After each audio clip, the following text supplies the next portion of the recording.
Buenas noches, estamos en otro jueves de gestión cultural. Nosotros somos Astrolabios, somos una colectiva interdisciplinaria en gestión cultural que desde 2022 estamos juntos para acompañarnos, compartir experiencias y construir conocimiento. Hoy tenemos el gusto de estar con Corina Martínez. Querida Corina, ¿cómo estás? Muy bien, muchísimas gracias. Desde Pachuca, Hidalgo, desde la Universidad Autónoma del Estado de Hidalgo, envío un saludo a todas y todos los seguidores de esta iniciativa que me ha parecido, la verdad, enriquecedora para quienes nos dedicamos a promocionar el gusto por las diferentes expresiones artísticas. Ay, muchas gracias, Corina. Corina tiene toda su vida, desde que nació, nos está enseñando a leer a todos. Es una gran promotora de la lectura, del fomento a la lectura. Tiene un programa, es productora y directora de un programa cultural que es el más antiguo de Hidalgo, 22 años, se llama Desearte, del que hablaremos más tarde. Y es un encanto tenerte. Yo, desde que te conozco, siempre te he admirado mucho y en nombre de los astrolabios y las astrolabias, agradecerte este tiempo que vamos a compartir. Muy bien, muchísimas gracias también. Es recíproco el agradecimiento y compartir. La verdad es que estas experiencias son amables y nos dan la posibilidad de ver de qué manera nosotros podemos también hacer un poquito en la comunidad en la que estamos. Entonces, sí. Cuéntanos, querida Corina, ¿cómo empieza para ti toda esta relación con la promoción cultural y particularmente con el tema de la lectura? Bueno, la promoción cultural la realizo desde muy joven. Fui precoz y en el año 1975 tenía yo escasos 18 años y en ese año decidimos, porque Ray Charles se presentaba en la Ciudad de México, y decidimos que invitarlo a Pachuca. ¿Y con qué fin? Con el fin de recuperar, de ganar fondos, porque necesitábamos fondos para algunas situaciones, los jóvenes y las jóvenes estudiantes de aquel entonces. Ese fue mi primer pinino en lo que es la promoción cultural. Ray Charles en la ciudad de Pachuca, en esa edad, en ese año, y bueno, vino a lo que era de moda en ese entonces, que eran las posadas baile, posada baile. Entonces vino a una posada baile en donde hubo un conjunto pachuqueño ahí abriendo el escenario que era sonido internacional, y que por cierto nos cobró, y yo digo, nos debería de haber pagado por haber estado con Ray Charles. Bueno, no es una broma. A todos los artistas, yo soy la primera y la principal convencida que a todos los artistas en cualquier disciplina se les tiene que pagar su trabajo. También a los promotores culturales. Bueno, era una broma de mal gusto. Sí. También después de este grupo de rock hidalguense, pachuqueño, sonido internacional, estuvieron los Rocking Devils. Y después ya de eso llegó Ray Charles, que venía de haber inaugurado los cantiles del Hotel del Prado allá en la Ciudad de México. Llegó a dar su concierto aquí a Pachuca, a un salón que se llamaba Margarita Maza de Juárez, y que después fue biblioteca y que ahora es un centro de investigación digital, y también tiene una galería, ese espacio en donde estuvo Ray Charles en alguna ocasión. Yo junto con un grupo de amigos de ese entonces, más o menos todos de la misma edad, 2 años más, 3 años más, yo era la Benjamín, la más chiquita de ese grupo, pero la que firmó el contrato, la que llevó un cheque certificado, que en aquel entonces yo no sabía lo que era un cheque certificado. Y Ya me ni dijo, sabemos porque ahora ya ni se usan. ya no se usan, así es. Y bueno, pues fui yo la responsable de que no se quedara de ver un quinto al salón, al alquiler de las sillas, a todo, o sea, al Administraste alquiler, todo. todo lo que implica y toda la logística. Y bueno, entonces eso empieza en aquel entonces, después me voy a estudiar a la Ciudad de México. Allá en la Ciudad de México conozco a una extraordinaria amiga que ella ya había terminado la carrera de arquitectura y en ese momento estaba estudiando pintura en la Esmeralda, Márgara Goizueta. Y gracias a Márgara Goizueta yo conocí radioeducación, por ejemplo. Radioeducación estamos hablando del 76, del 78, 79, ya 80. Yo no conocía esa estación, Márgara me presenta a la estación y yo me vuelvo fan de radioeducación.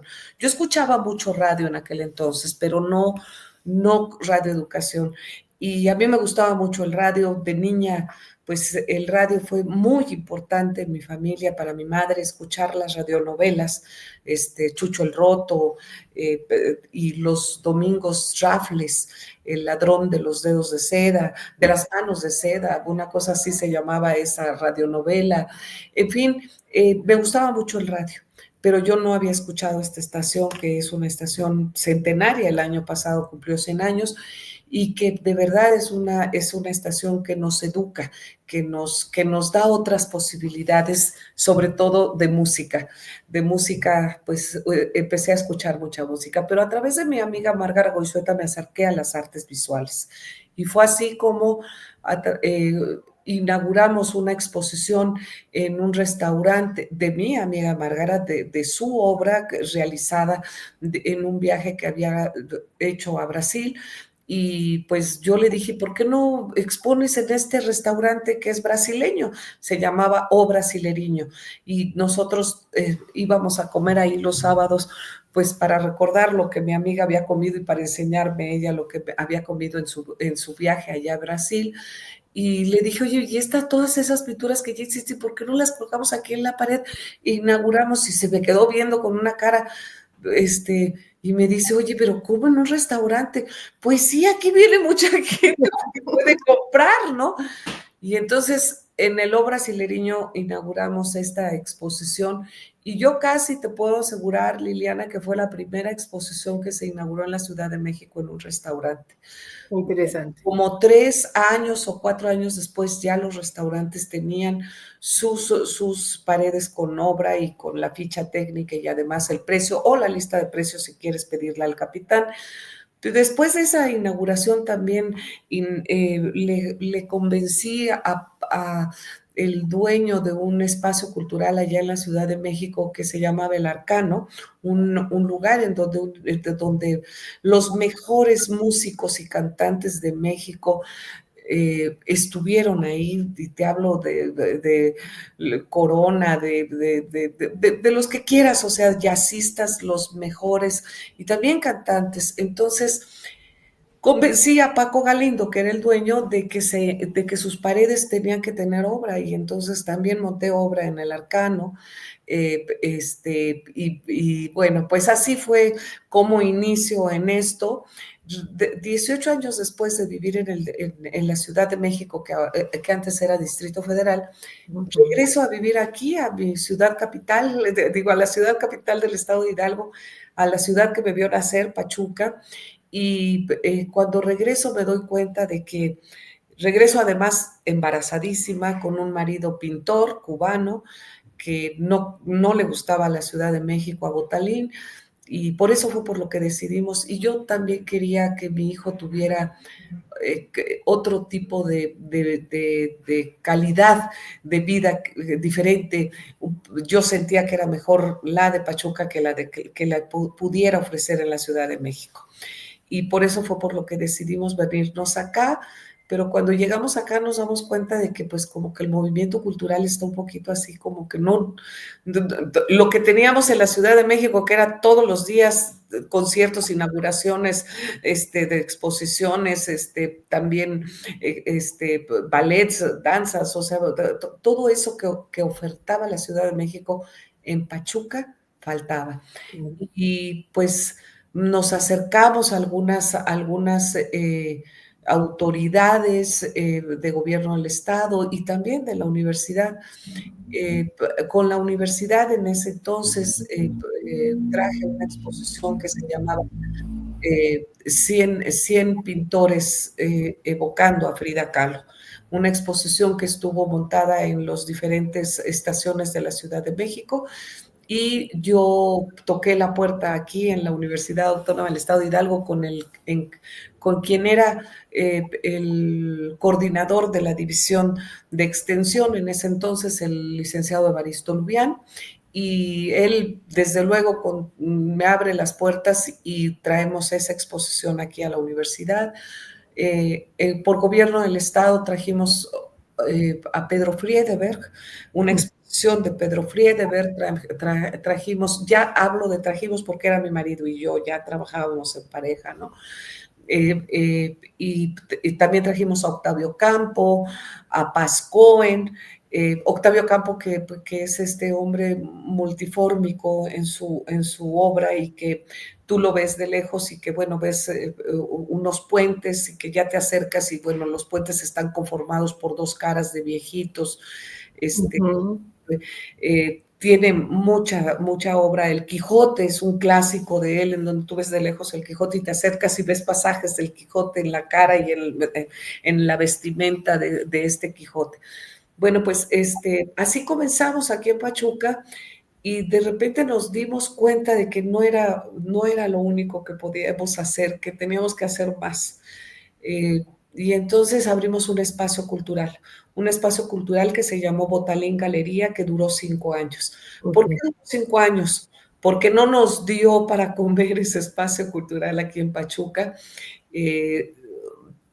Nosotros en ese espacio cultural tuvimos extraordinarios trovadores. Te hablo de Marcial Alejandro, en paz descanse, Rafael Mendoza, David Aro,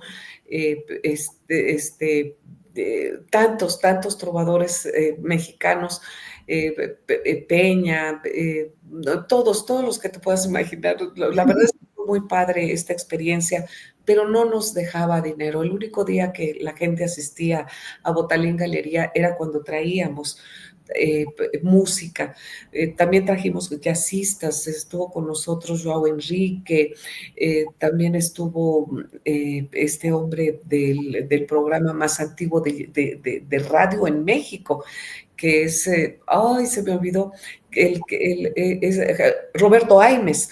Roberto Aimes también estuvo, o sea, estuvieron los mejores jazzistas en este espacio, los trovadores a nivel nacional, pero trovadores también locales. Esa era una situación. El día que se inaugura Botalín Galería, en sus paredes está montada obra de Picasso, de Dalí. Estoy hablando de obra gráfica, pero de todos modos, claro, es obra de arte, ¿no? Vamos, pero no estoy hablando de los millones y millones de pesos que podría costar un óleo.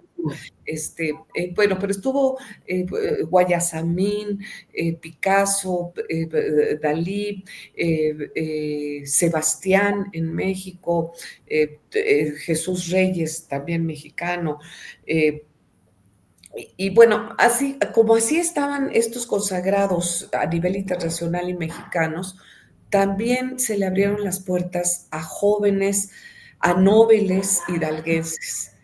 Y eso es lo que yo creo que más me ha enriquecido a mí como ser humano.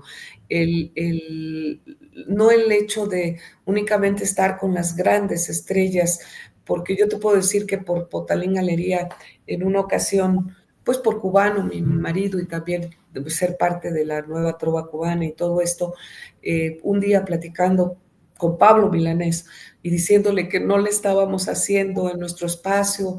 Y entonces me dice, pues yo estoy aquí, ¿por qué no organizas un concierto y todo lo que se gana, pues es para ustedes, a mí no me paguen nada? Y bueno, te quiero decir que hubo 40 personas y que en ese entonces estamos hablando de hace muchísimo tiempo, estamos hablando del 99, no, sí, del 99, 97, 98. A ver, espérame, no me acuerdo muy bien. Pero bueno, el espacio se inauguró en 95. Sí, debió ser como por eso. Entonces, un año antes de cerrar, como 6 meses antes de cerrar, fue cuando Pablo Milanés estuvo, y en aquel entonces cobramos 5,000 pesos. Obviamente todo el mundo los pagó porque eran 40 personas, era un concierto íntimo. Estuvo Claro. preciosísimo, preciosísimo, la verdad. Vino con este chico, Amaury Torres, y también venía con Marucci Beparas, y venía con otro cantante, que ahorita se me fue el nombre, que ese cantante sí no llegó al estrellato como los otros dos que nombré. Pero bueno, tenemos que cerrar la galería, porque no nos deja dinero, seguimos y seguimos metiéndole y no estamos recuperando nada, o sea, más bien estamos pues gastando lo poco que hay en las arcas. Y mi marido también en ese momento enferma bueno, se le descubre ya un melanoma en 5.º grado, y bueno, eso fue muy invasivo. En fin, cerramos la galería, y unos meses después de haber cerrado la galería, el rector en aquel entonces de la universidad, que era el licenciado Juan Manuel Camacho Bertrán, me habla por teléfono y me dice que quiere platicar conmigo, y cuando platico con él, me dice: tú no puedes estar sin hacer nada, ¿qué vas a hacer? Ven Claro. a organizar las exposiciones aquí en la universidad. Y bueno, pues empecé a trabajar en la universidad hace 23 años, Ujú. y empecé organizando exposiciones. ¿Cómo fuimos llegando a la lectura? ¿En qué momento la vida nos recondujo hacia Como allá? unos 5 años, no, como 10 años después de estar aquí en la universidad, ya se realizaba la Feria Universitaria del Libro. La Feria Universitaria del Libro en este momento tiene 38 años. Cuando yo llego a trabajar, a organizar exposiciones, estoy en esta situación alrededor de 2 años, 3, y después es cuando ya soy directora de promoción cultural, y en ese momento es cuando empiezo con fomento a la lectura. Empiezo a ver qué pasa en la Feria del Libro, y yo sabía que pues los hidalguenses que me conocían iban a voltear a ver mucho la Feria del Libro que ya venía, porque yo estaba en promoción cultural. Entonces procuré traer autores de relevancia, y fui a la Ciudad de México, eh, pues de cazatalentos, ¿no? Nos oye buenísimo. Y después de estar en una presentación editorial, ya veníamos para Pachuca un amigo y que me hizo el favor de acompañarme, y ese día jugaba la selección mexicana contra Argentina. No me acuerdo cómo estaba, ni me preguntes si era mundial o no, no lo recuerdo, pero sí me acuerdo que tratamos de estar en un restaurante, y no estaba, nos metimos a Avenida Universidad, y vimos 2 o 3 restaurantes, pero muy, muy llenos, y de repente vemos un restaurancito chiquito en una esquina, argentino, churrasco, y decía con una mantita fútbol. Pues ya nos metimos ahí 4 mesas, y había una mesa de jóvenes que nunca volteaban a ver el fútbol, y alcancé a escuchar: y bravo por el premio de poesía Aguascalientes, bravo, bravo, y todos brindando por el premio de poesía Aguascalientes. Pues ya me paré, Claro. y dicen que no son casualidades, sino causalidades. Yo iba de cazatalentos. Conocí a Mario Bojorges en ese momento, lo invité a la Feria del Libro, estuvimos acá en la Feria del Libro con el tiempo. Mario Bojorges quedó encantado por el performance que le realizamos para la presentación de su libro Deseo Postergado, y ahí empecé con el fomento a la lectura. Pero hace 12 años me dieron la oportunidad en la universidad de se creó en el periodo del rector Humberto Veras Godoy. Él decidió crear una dirección de fomento a la lectura que apoyara a la comunidad universitaria, eh, eh, en todos los sentidos. Y bueno, pues me llama y me dice: adelante. Y bueno, pues adelante. Entonces, en ese momento, hacer el plan de trabajo, ver qué es lo que hacemos, cómo lo hacemos, en fin, qué están haciendo otras instituciones, qué están haciendo en Perú, qué están haciendo en España. Fue un trabajo minucioso. Te digo, esta dirección tiene 12 años, y a partir de hace aproximadamente 4 años, más o menos, eh, bueno, voy a empezar por otra cosa antes de los 4 años, ¿no? ¿Qué tal? Mejor hace 12 años, o sea, se creó el Plan Institucional de Fomento a la Lectura, que Ok. este plan institucional, pues, tiene diferentes programas. El Instituto Nacional de Bellas Artes y Literatura tiene un programa que se llama Leo, luego existo, en donde invita a actores, actrices de primer nivel a leer, a compartir un autor o autora, de preferencia mexicanos, a compartirlos con el público. Y esta situación mediática un poco de Ariel López Padilla, por ejemplo, va a venir en unos días, bueno, el 25 de junio viene a nuestra universidad. Mucha gente lo conoce y viene por el artista, por el actor, por la película, por la novela, pero viene a verlo, viene a conocerla si es actriz, ¿no? Pero realmente este actor o esta actriz lo que hace con este público que los admira, que son sus fans, es leerles en voz alta a este autor o autora mexicana y platicarles por qué les gusta la lectura a ellos, ¿no? Este programa de Leo Luego Existo del INVAL es un programa realmente muy enriquecedor y que nos da ejemplo, y a mí me dio ejemplo en ese momento, de cómo yo debiera de acercar a la comunidad a la lectura, a través de la lectura en voz alta. Y empecé a estudiar, empecé a leer. Bueno, pues el INVAL con el programa Leo Luego Existo continúa en nuestra universidad dentro del programa institucional de fomento a la lectura. Por otro lado, tenemos otro programa que se llama, como pregunta, ¿por qué leer? Que esa es la pregunta que te quiero hacer también. ¿Por qué ¿Por qué leer? Y entonces, de lo que se trata en este programa, es de invitar a autoras, autores, a compartir con con el alumnado en alguna unidad académica su más reciente obra, y platicar un poco sobre su gusto por la lectura.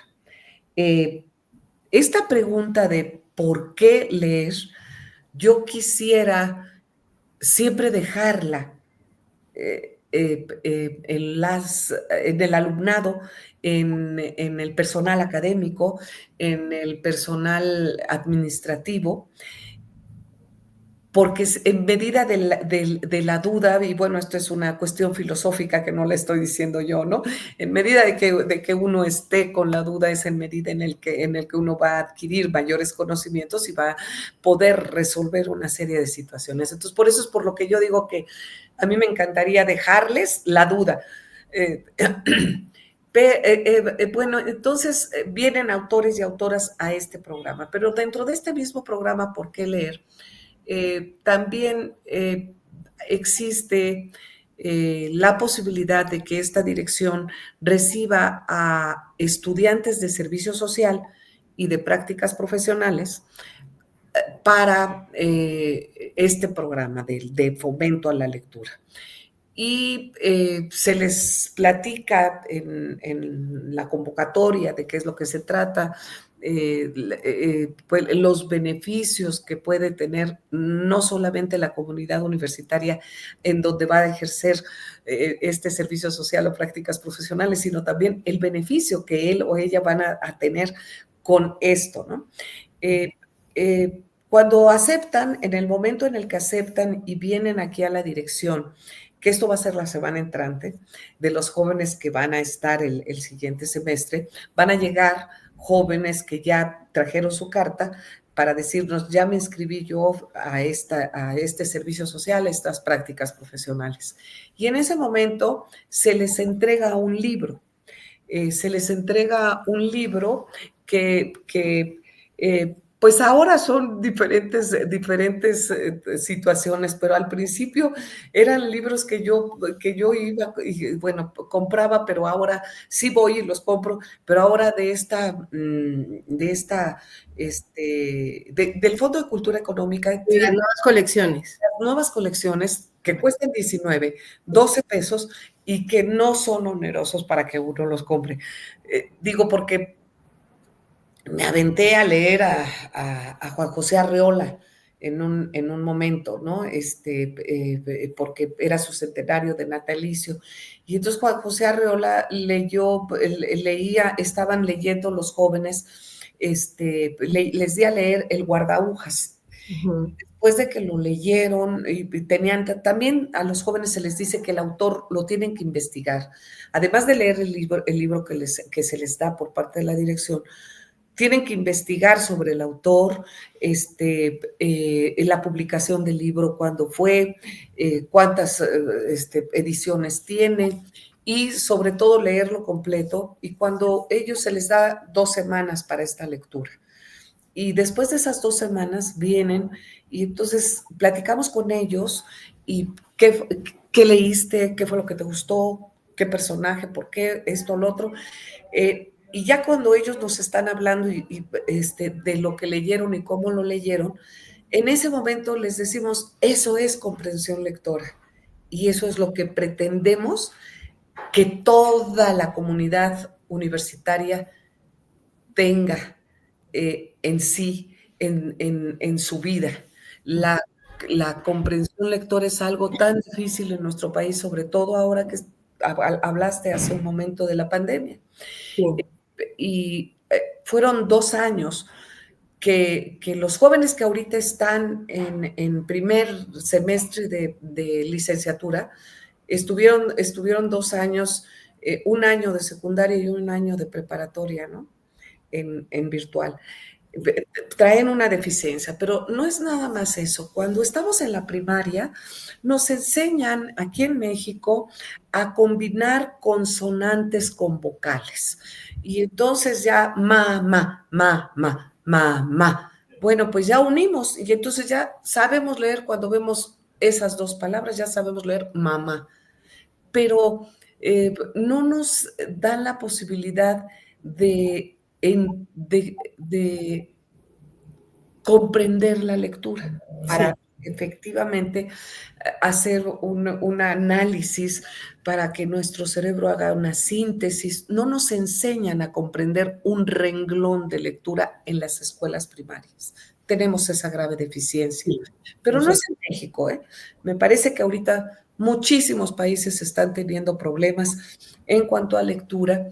Y es por eso la importancia de esta dirección en la Universidad Autónoma del Estado de Hidalgo, pero del trabajo que realizamos, del trabajo que realizo, de verdad me apasiona muchísimo, me gratifica ver las caras de los jóvenes y las jóvenes cuando se les está leyendo. Y bueno, este programa de los jóvenes en prácticas profesionales y servicio social es para que estos jóvenes, después de leerlo y después de que ya les dijimos, esto es comprensión lectora, ya ahora, ¿qué quieres compartir con tus compañeros, con tus pares? De todo el libro. 1 capítulo, 2 capítulos, 3 capítulos, tienen que ser en 30 minutos, en fin, los mandamos a su casa, hacen el tiempo y regresan, yo quiero leer del 1 al 10, del tal al tal.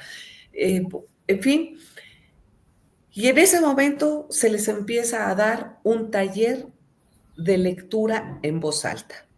Se les da un taller de lectura en voz alta en donde se les enseña respiración, se les dan tips actorales, se les dan eh, pues bases de cómo pararse para poder respirar, cómo introducir el aire al estómago para poder leer, cómo en la coma respiras un poquito, en el punto y seguido respiras un poco más y en el punto y aparte, ay, respiras mucho más cuando estás leyendo en voz alta.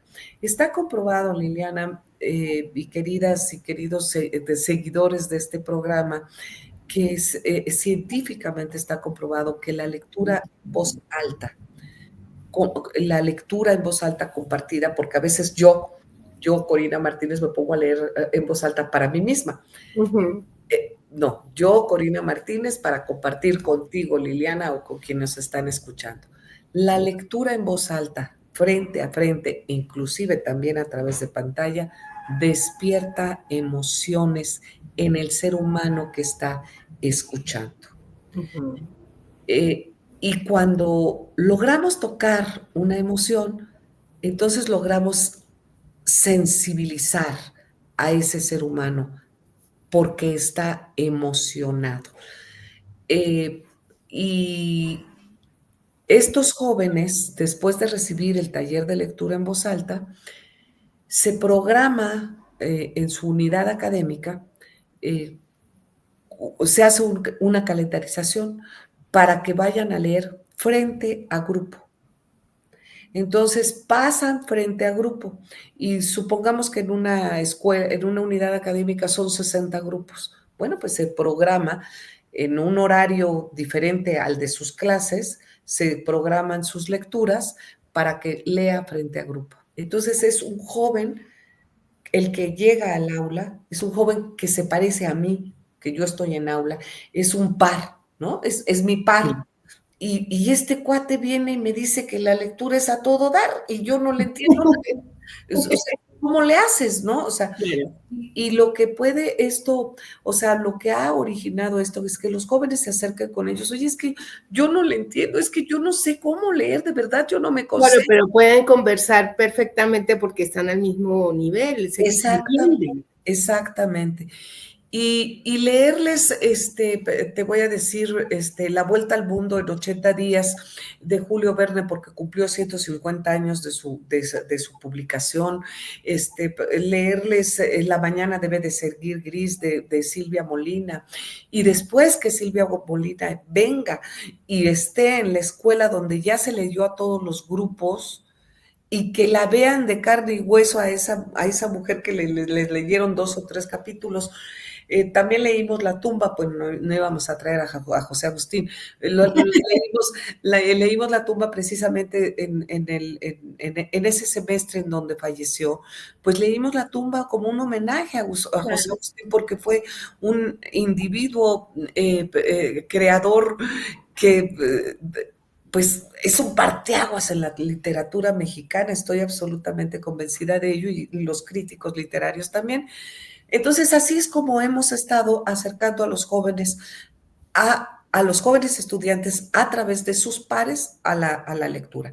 Pero también esos mismos jóvenes tendrán en algún momento, porque se visitan no todas las unidades académicas en el semestre con autores y autoras, pero sí se visitan 10 por lo menos. Entonces, en alguna de esas unidades académicas ya leyeron sus compañeros, vamos, y llega un autor que no es el que están leyendo, pero ya es diferente, que venga un autor y que yo ya estoy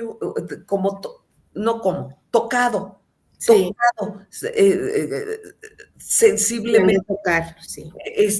Y viene un autor, pues ya es ver al Señor, ¿no? Pues es igual, es un ser humano, también tiene que tomar agua, también se cansa, también se aburre, y también tuvo broncas, ¿no? Y ya ha tenido broncas. Entonces, es un ser humano y ahí está un autor y los jóvenes a través de los autores visitando, hacemos como otro entramado en este gran tejido que es el fomento a la lectura en la universidad. Te escucho y me emociona, ¿no? Esta idea del fomento a la lectura como un viaje sin retorno, ¿no? Como un viaje donde vas, se construyen nuevos lectores, se les da la voz, se les da anunciación, se les da lugar entre los suyos. Me gusta mucho como el proceso que nos has contado. Si tuviéramos que, porque hemos hablado de lo divino y lo humano, pero concentrémonos en este tema del fomento y las comunidades lectoras, porque lo que nos estás contando es que a través de la lectura se está construyendo en la dirección que dignamente está a tu cargo, se está construyendo una comunidad lectora dentro y fuera de la universidad. Y además los autores se vuelven partícipes de esas comunidades, ¿no? ¿Cómo comprender esas comunidades desde tu perspectiva? ¿Cómo se van revitalizando o vitalizando entre ellas? Fíjate que el hecho de estar semestre con semestre visitando, también quiero decirte otra cosa, perdón, que es muy importante. Hay otros dos programas dentro de este plan de fomento a la lectura institucional, uno es el Festival de Poesía Ignacio Rodríguez Galván. Y el otro es el Encuentro de Poetas Iberoamericanos, que se lleva a cabo en Salamanca y que desde hace 3 años se lleva a cabo acá en México. La sede es la Ciudad de México, sin embargo, desde hace 2 años llegó a nuestra universidad, el año pasado también, y este año, en septiembre, estará este Encuentro de Poetas Iberoamericanos. Te voy a platicar, cuando inicio, hace 12 años, cuando iniciamos con este contacto con la comunidad, con el alumnado, básicamente con el alumnado, que es lo más importante para nosotros en la universidad, cuando empezamos el contacto, y yo traigo autores de novelas, pues yo les veo sus caras, yo estoy ahí está el autor, y yo veo cómo están reaccionando. Y en otro momento traigo a un minificcionista. Y entonces este señor autor, este escritor, que fue Armando Alanís, por cierto, lee una minificción y todo el mundo se queda sorprendido, y cuando va a salir, los jóvenes se arremolinan y quieren fotos con él y le piden sus redes sociales, y lo llevo a otra unidad académica y tiene la misma reacción. Y yo, bueno, al siguiente mes viene un poeta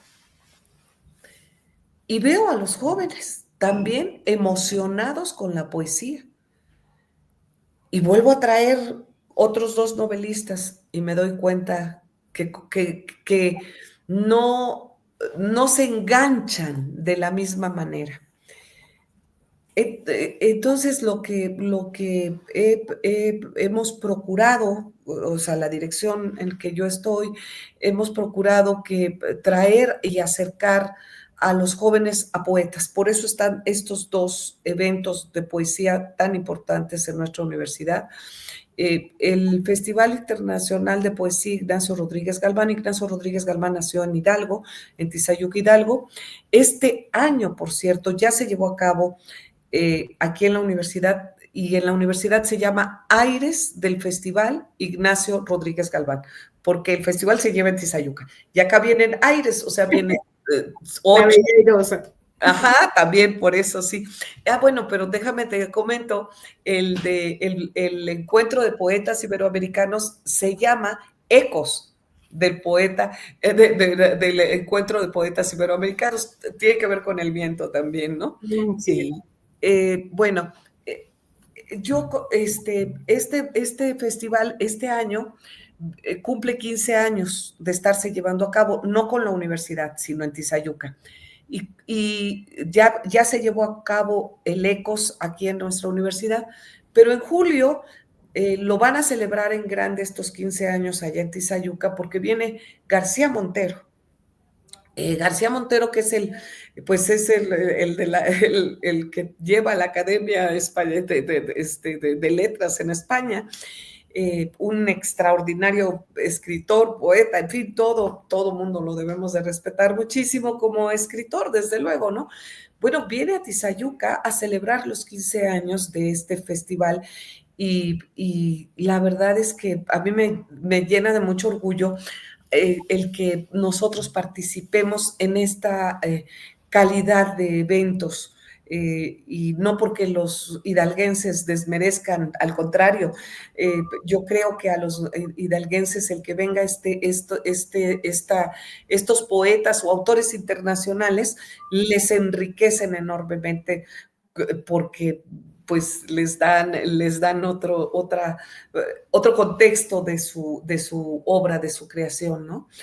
Y eso me parecía muy importante comentártelo porque es un esfuerzo que realizamos y el festival tiene, el Ignacio Rodríguez Galván, el Aires del Festival Ignacio Rodríguez Galván tiene, aquí en nuestra universidad tiene 11 años de estarse llevando a cabo.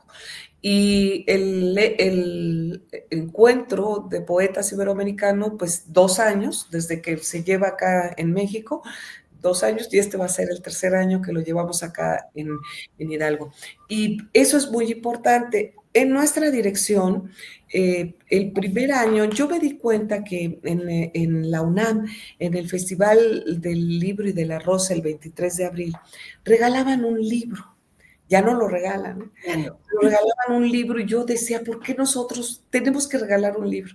Y bueno, me costó mucho trabajo convencer a nuestras autoridades y convencer de las mieles de poder editar un libro y regalarlo a la comunidad.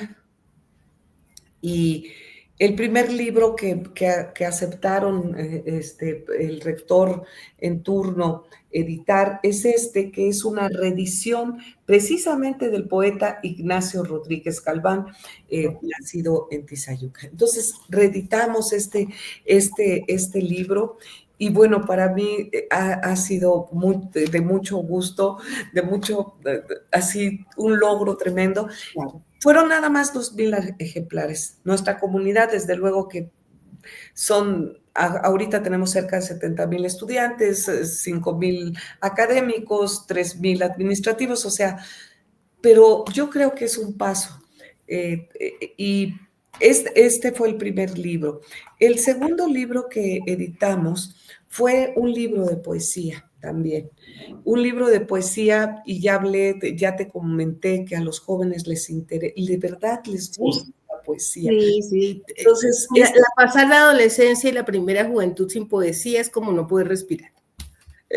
Para nuestra época, sí, yo también lo pensaba, pero no, o sea, porque cuando yo era joven empezaron los Beatles y mi papá y mi mamá decían que eran horribles y esto y lo otro, entonces yo digo, no vaya a ser que porque yo soy grande y yo tenga el criterio de que la música de los Beatles es mejor que los actuales, o sea, no, pues sí, los jóvenes sí les gusta la poesía. Entonces, editamos este libro que son 18 poetas mujeres que están, dedicándole su obra a Leona Vicario. De verdad es un libro precioso. Mira la ilustración de la portada. Este es de un gran pintor, Salvador Botalín. Y bueno, pues es precioso este libro porque además también contiene una mini biografía del biógrafo más extraordinario, o sea, el que realmente ha investigado sobre Leona Vicario, y me da mucho gusto que Alejandro Luébano haya aceptado resumir, extractar la biografía en 3 páginas. Y también es un libro que tiene una carta muy importante que Leona Vicario escribe a un periódico en donde Lucas Alamán había dicho que las mujeres pues servíamos para amar y nada más. Ah, ok. Y bueno, Leona Vicario muy decentemente le contesta en esta carta que publicamos tal cual la escribió ella, con ese español de ese entonces, y ella en algún momento le dice, pues sí, nosotros amamos las mujeres, pero yo le quiero decir que yo amo y amo a mi país, ¿no? Qué maravilla. Sí, sí, sí. Entonces, bueno, y después vienen 18 mujeres poetas, Cari Cerda, María Vázquez Valdés, Marlene Villatoro, Rosana Vidri Tomás, Natalia Gómez, Leticia Luna, Mariana Bermúdez, Dulce Chain. O sea, de verdad hay poetas muy, muy importantes en esta colección, en esta compilación para dedicadas estas poesías a Leona Vicario. Y el año pasado, pues como a los jóvenes les gusta la inmediatez y tenemos que entender por qué estos medios nos dan inmediatez y nos dan información así, y pues como que tenemos que también estar más o menos al día. Entonces, como les gusta la microficción, porque es breve, porque es corta, porque es inmediata, porque su comprensión no... Porque quedas con una imagen completa de una historia completa en Ajá, minutos. así es. Entonces, pues el año pasado, esta antología, la edición fue de esta antología de microficciones y se llama Microinvenciones. Entonces, esta antología, ni más ni menos, ayer Dina Grijalva estuvo presentando su más reciente libro en la Ciudad de México, en la librería Rosario Castellanos. Dina Grijalva es una mujer que es la líder de las mujeres minificcionistas en nuestro país.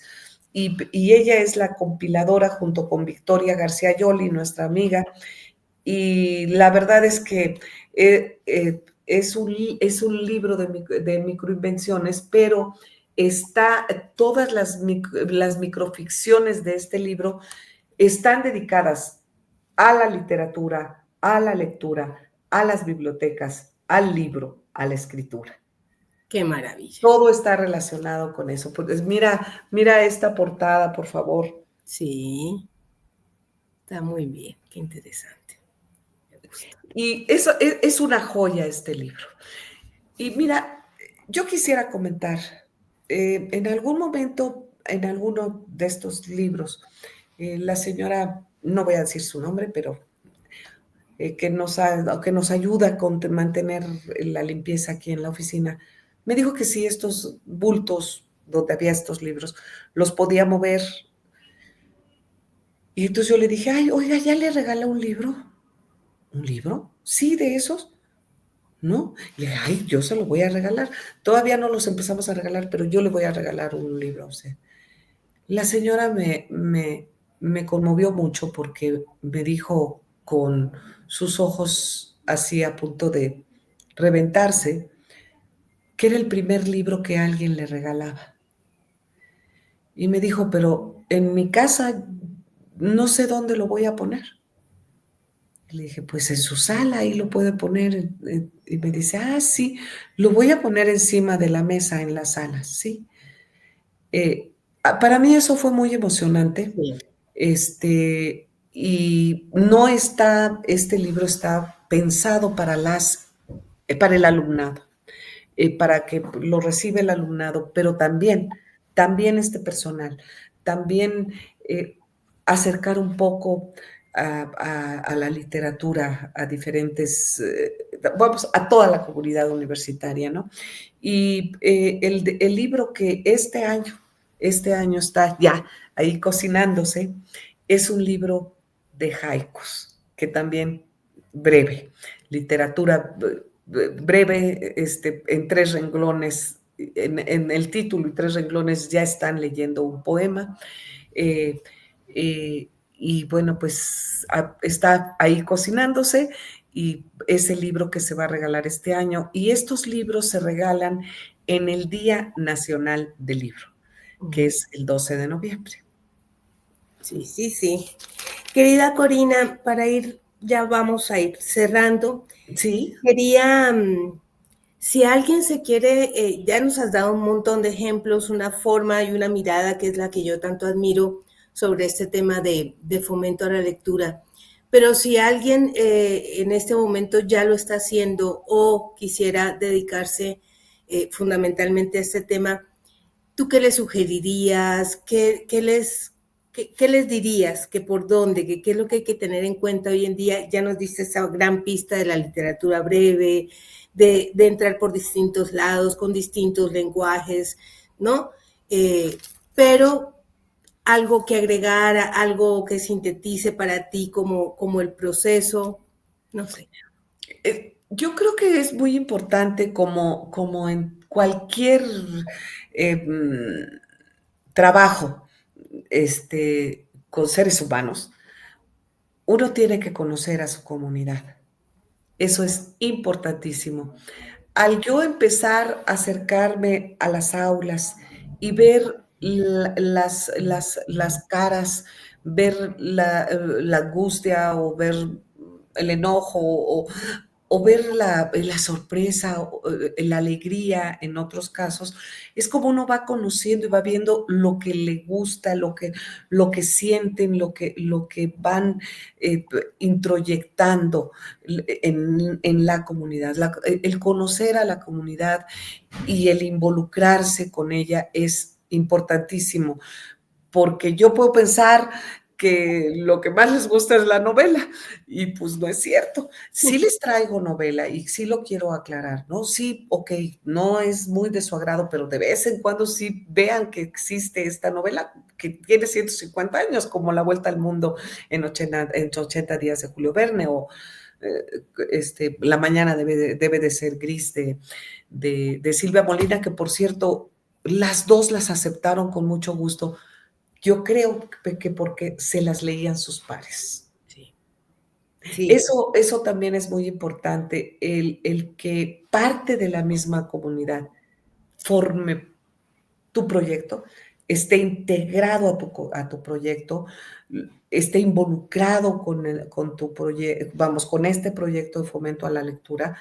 Esto es algo que te va a rendir frutos, porque ellos mismos están siendo semilla que se va en algún momento va a fructificar en esa pequeña sección de la comunidad. Yo eso es creo que lo que haría, pero también tenemos que prepararnos. Hay encuentros de mediadores de lectura en casi todas las ferias de libro, en la FIL, en la de minería, en la que acaba de pasar del libro de la Rosa de la UNAM, también hubo un encuentro. Yo sugiero que estos encuentros de mediadores de lectura tenemos que seguir, prepararnos, como todos los profesionales, tenemos que seguirnos preparando. Y también en YouTube encuentra uno muchos tips sobre mediación de lectura, pero el Fondo de Cultura Económica, la editorial, tiene capacitación para mediadores de lectura. Y de hecho, si tú tomas esta capacitación por parte del fondo, te puedes volver ¿cómo se llama esto? Pues como una sucursal, pero no vas a vender libros. Más bien el fondo te va a ¿Un regalar círculo de lectura? una sala de lectura. Una sala de lectura. Puedes formar una sala de lectura. Te dan capacitación en el fondo de lectura y es gratis. Y después de que terminas esta capacitación para tener una casa de lectura, te regalan 200 libros para que tú los tengas y puedas ofrecerlos a la colonia en la que estás, a la cuadra en la que vives, en fin, o te vas al parque con los 200 libros los domingos y ahí los pones y empiezas a hacerlo en el parque, en fin, hay instancias que ya han recorrido un poco el camino y que podemos acercarnos a ellas para orientar nuestro trabajo actual. Ay, Corina, pues muchas gracias. No sé si quieras agregar algo más y yo encantada de platicar contigo esta ahorita. Pues nada, muchísimas gracias. De verdad es un gusto y me sentí muy contenta de que me pidieras esta plática, porque pues yo también te admiro mucho tu trabajo. Mi hijo lo admira, estudió contigo y sé que lo que haces es bueno y que me involucres, bueno, pues me dio mucho gusto. Gracias. Gracias a ti. Y bueno, terminamos. Dime. La página de Ay, sí. lectura, sí, la página es Lectura UAEH. En las redes sociales nos encuentran como Lectura UAEH. UAEH. Muy bien. Y Muchas después te gracias. platico lo que hago con primarias indígenas, porque vale mucho la pena, pero ya no se nos acabó el tiempo. Claro que sí, querida Corina. Muchísimas gracias a todos. Nos vemos en 8 días en otro jueves de gestión cultural. Gracias y buenas noches. Buenas noches.